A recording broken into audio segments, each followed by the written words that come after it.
think we can go ahead with the third intervention from Antonio Piscopo, which is an intervention which is less empirical and more conceptual, if I understand well.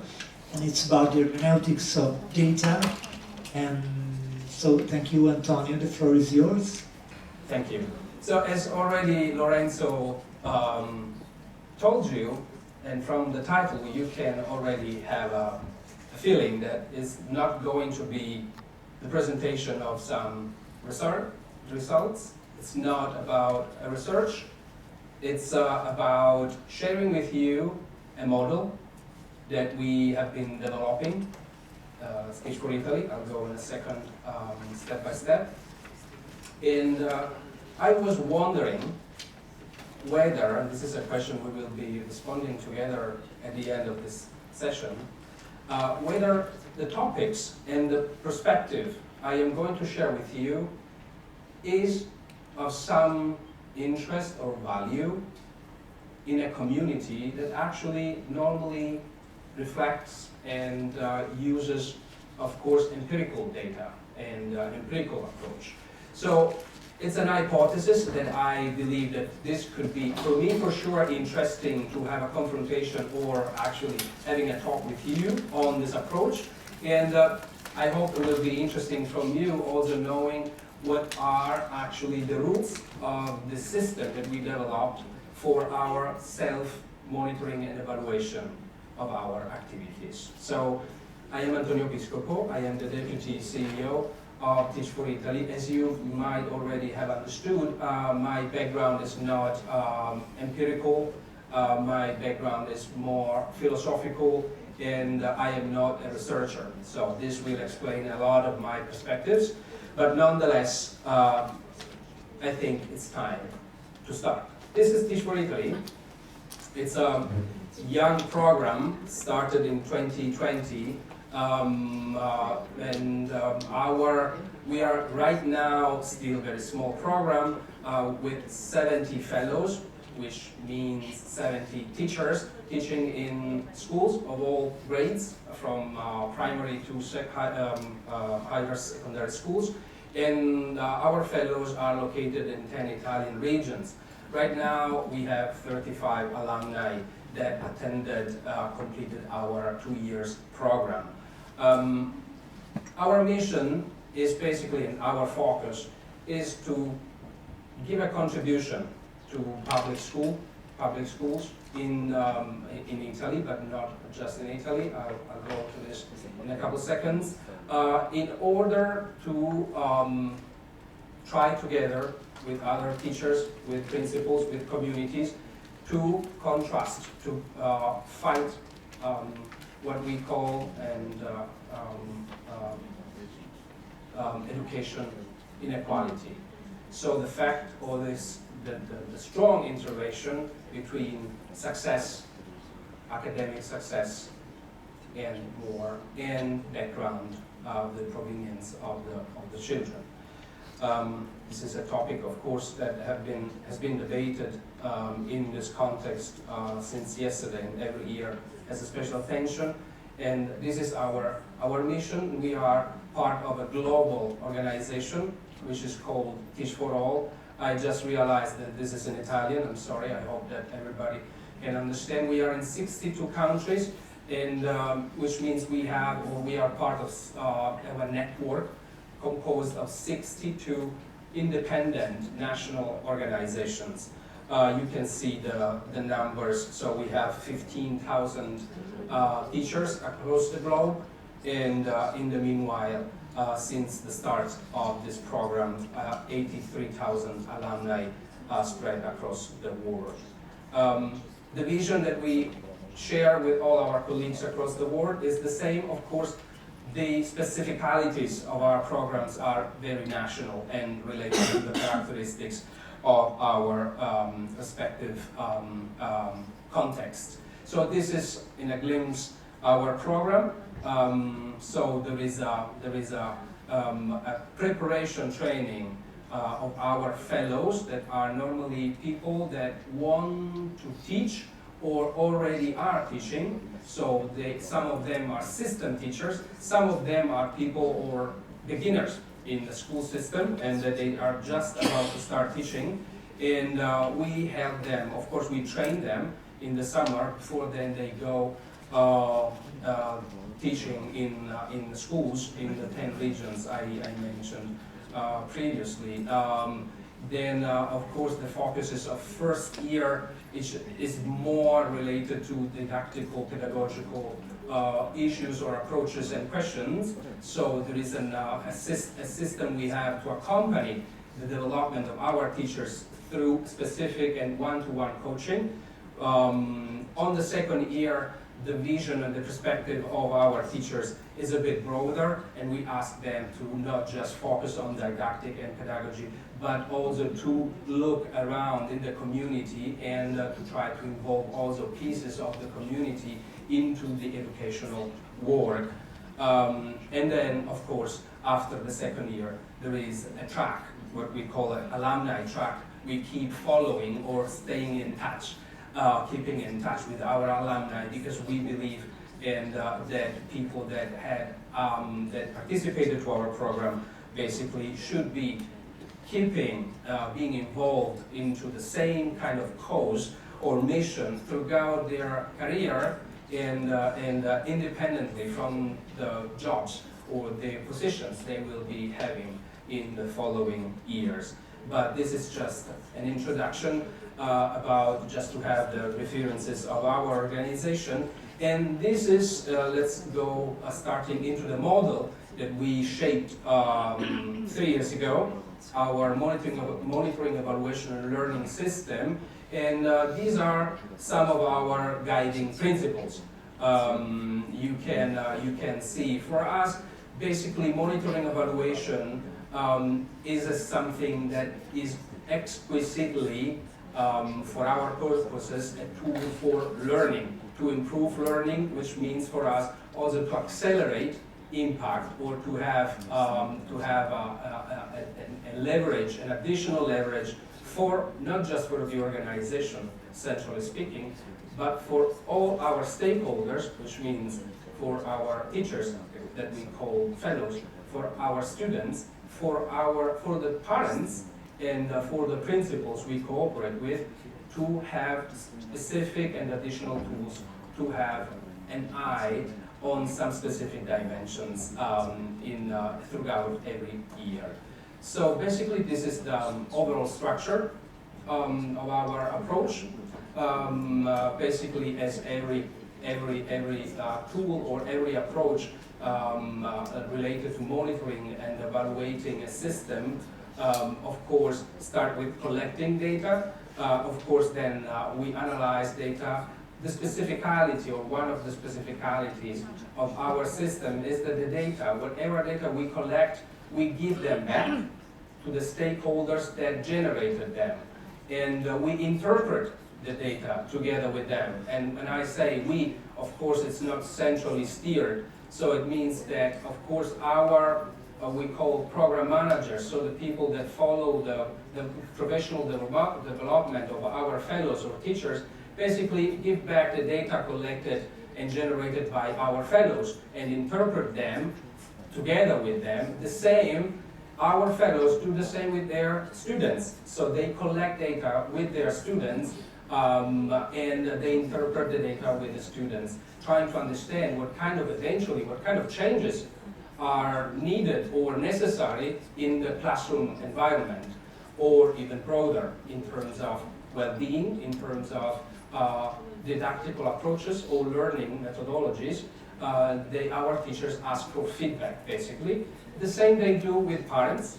Parents are involved on giving feedback on what they believe are, for instance, is the well-being of their students, or how happy are their students going at school, or how much they believe that school can be a leverage for success for their children, for instance. All this data collected and, of course, anonymized, aggregated, are given back to the parents in specific sessions, and together with our teachers, they are interpreted and the same. Then from them, eventually can start some sort of either adaptation or changes or new initiatives that will be improved, that will be developed. And now we are actually on the part I am most curious about.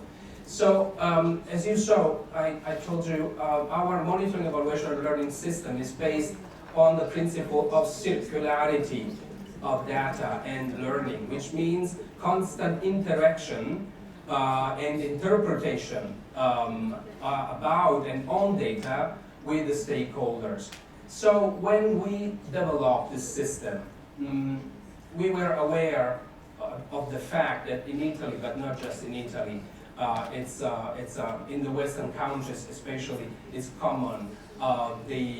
How can we say, sometimes even the open opposition to empiric approaches or to data collection or to measuring aspects of educational projects. So some of that kind of thinking, it is something I can, from some kind of perspective, understand, but just philosophically, not necessarily in terms of that I believe that they are right. And starting from that kind of premises and awareness, my previous experience was in Germany. I worked for the same program, but in Germany, and I faced the same kind of challenges, of course, related to skepticism on data and measurements in educational systems.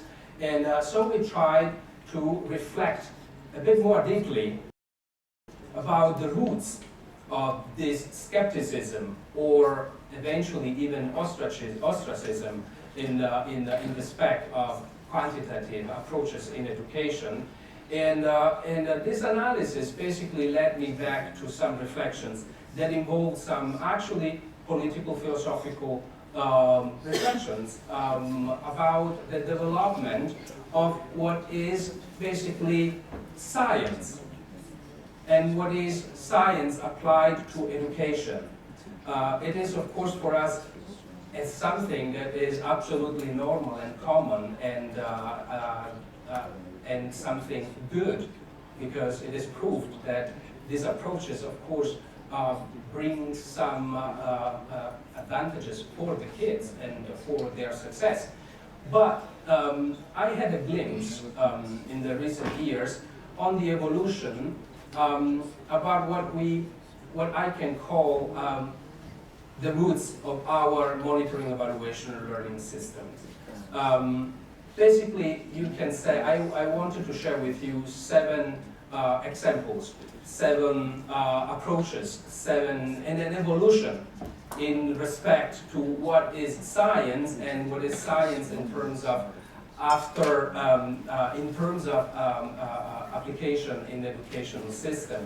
And why this journey? It's a brief journey, and no worries, I'm not going to go very deep into this topic.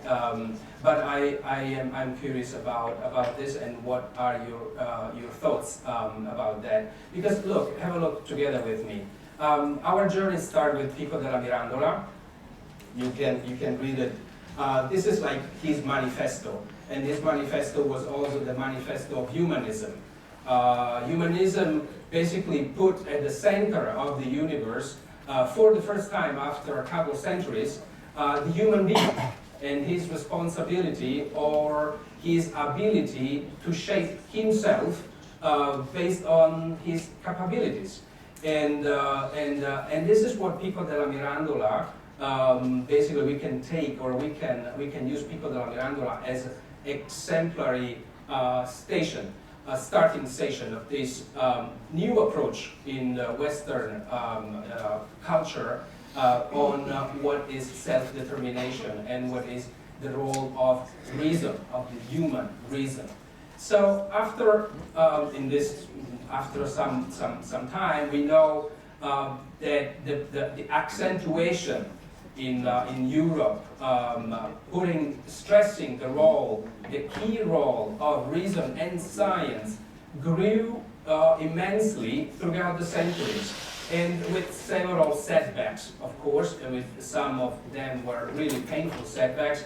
Galileo Galilei was, of course, one of these examples of setbacks or painful evolutionary steps.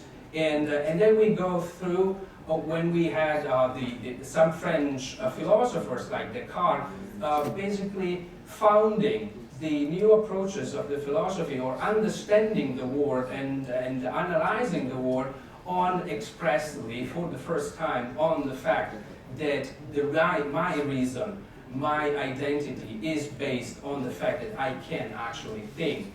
And of course this was even more accentuated in the approach of Immanuel Kant, where he said in several books, but this is the quintessential synthesis of his thinking, dare to know.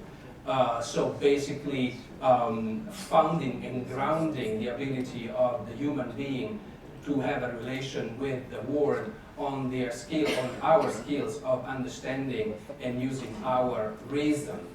And then slightly there is a curve, what I can call a curve into the evolution, in the evolution of the centering on science and reason, because that belief that centering on human beings was the key for a healthier, let's say like that, in a more pop way, a healthier evolution for the human beings, basically became more and more centered on not just on the reason, on the science, but on what was Comte developed or believed to develop in terms of religion of reason or religion of science, even starting to think that society should be developed on the ground of foundations that are merely rational or scientific, and of course inspiring on one side the industry, but also believing that industry or the industrial revolution, the way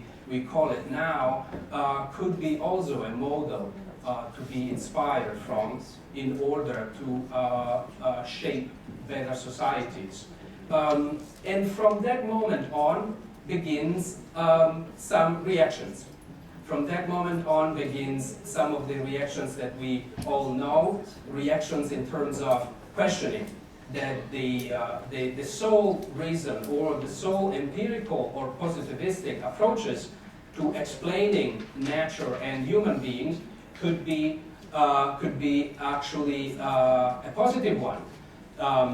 Karl Marx, but it was not the only one, of course, started talking about alienation. He was not the first one. There were some other philosophers talking about alienation and declining or understanding alienation in terms of separation from or taking out as a movement that takes out of the human being the responsibility of shaping themselves, in fact, of having a functional free will, basically, because Marx, as well as other philosophers like Nietzsche and then Heidegger after them, basically believed that there was something like a deprivation through the Comte religion of the reason or religion of the science, a deprivation on the level of the human responsibility for their own behavior or for their own products or for the products or of their intelligence. You know where this all led, Karl Marx ideas and what politically meant, what kind of opposition generated. But then the reflection on, and this is the last stop of our small journey, the reflection on technology and the role of science and reason assumed another peculiar face or configuration. So basically the reflection about Günther Anders is one of the most interesting from this point of view. What some philosophers started to name as a shame of Prometheus, like the human being ashamed of being imperfect, of being in front of the matrix of the science, being actually not in the right place, or better said, in the right place in their own life.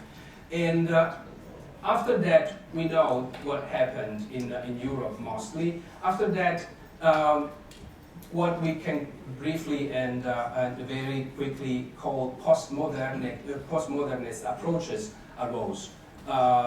In Italy, we had Gianni Vattimo, who was of the deeper understanding that we needed a weaker reason. Exactly for this reason, because the postmodernistic approaches, it is believed that the metrics or the hard reason or science applied to all the context of human life can lead to some sort of problems, and from that kind of route, basically related also to what Karl Marx or to what Günther Anders basically fearing that the devaluation of the human being. A lot of people in the yearly debate, for instance, around INVALSI test, basically are inspiring their ideas, they are rooting their ideas exactly in this sort of philosophical background and philosophical context. I believe that, of course, this solution to some preoccupations or some worries or some legitimate question marks on this is not the abolition of centralistic or standardized approaches, which would be actually a postmodernistic approach. The solution is probably more in the coexistence in the dialectic relationship between centralistic and decentral approaches in terms of instances and voices, what I call hermeneutical approach.